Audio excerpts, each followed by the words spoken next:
never in your life that you should not return to University of Abuja, whatever means or reason. If spotted that I will be arrested, and if found around the school premise, that the punishment will be harsh and brutal on me and Mr. Sampson. So after that, he gave one of the security men instruction, Mr. Adu, to bundle us out of the school on bike. After that, on getting home that night, after taking my drugs, I posted my Rustication letter alongside my WhatsApp message on Twitter. After that, the next day, the school called me through the security officer that I should return the letter which they gave me on or before Tuesday, 29th of May 2023. But I didn't return the letter because that was the only evidence I have. And at the same time, I'm afraid of coming inside the school because I don't know what they will do to me if I enter the school after that day.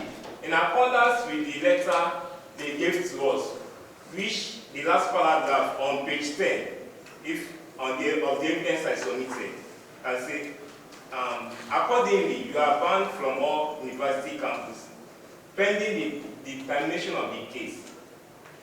On the Sunday night, being 28th of May, when I tried to log in to access my portal, I heard that my portal had been blocked and my academic record had been tampered with.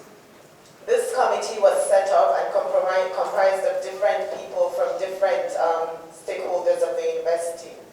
Amongst members of the committee was the student union government. The president and the financial officer were both members of that committee. The committee held its meetings between November and finally submitted a report to the council in March 2023. Based on that report, the school charges, which he keeps saying school fees, we do not charge school fees, we charge service charges. The service charges were increased. These charges were increased with the knowledge of the student union body because they participated in it, in everything from beginning to end. After this, he is also a member of the student union body, the director of social also. After this, he was not happy with it, and so he created a group, evidence of which is here. He created a group and wrote, it's called SUGDOS Update Group. That is director of social, his group. He was posting inciting messages in that group regarding the school charges increase. He was the admin there. People in the group could not comment or submit anything that they wanted. He then added another person to the group and gave that person the right to submit a message to that group, which is this message that was posted. This was very insightful to us and to our students. So when this message was posted, it was signed by the secretary, the president and the speaker of the SUG. The president and the speaker of the SUG could not comment in that group because they do not have admin rights, so they could not deny authorship of it. And they do deny authorship of this. So that means there was impersonation there. The SUG president and speaker petitioned the university security, the university security unit to investigate the matter because a letter that bears their signature, both of them their names, that was purportedly signed by them, it's being sent in circulation within the university student community. So the security unit decided to do an investigation based on those petitions from these two individuals. During the course of the investigation, it was found that he admitted someone to that group, which he created, and that it was posted by someone from that group. The University Act, Section 19 in particular, gives the Vice Chancellor the right to resuscitate a student pending investigation at the University Disciplinary Committee. So that was what happened. He was then resuscitated. It's just like a suspension. The staff can be suspended. The student is equivalent of a suspension pending the Student Disciplinary Committee hearing. In the process of that, he appealed to several bodies and people, and in particular, his national body, the NANS, the president came with a very powerful delegation, and they met with the vice chancellor and other members of the university. Due to their pleas, the vice chancellor agreed to withdraw that letter and have him come back to the university without setting up the disciplinary committee, on the condition that he writes a letter of apology. Now, he was doing all this with influence from outsiders, which was acknowledged in this letter here. So he had influence from outsiders. He was influenced by them. Now, rather than receive this letter of apology from him so that he can come back, he did not do so. The next thing we received was a letter for disciplinary hearing from this distinguished committee. In addition,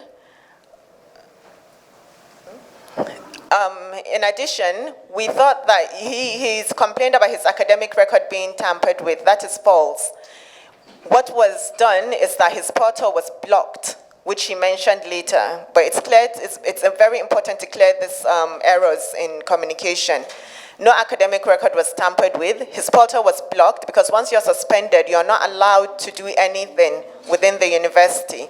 And as such, your portal has to be blocked so that you do not have access to that. The university is not happy about this because he was supposed to be sent to the disciplinary committee, but his parent body came with a very powerful delegation, pleaded on his behalf. The university then agreed to withdraw this when he sends a letter of apology, but he didn't do that. So we're not happy with what is happening right now because it's like he has now gone against the agreement and come with this. But however, in reverence of with the dignity that we look at you and the respect that we have for this committee, we're willing to listen to your recommendations and uphold that. Thank you.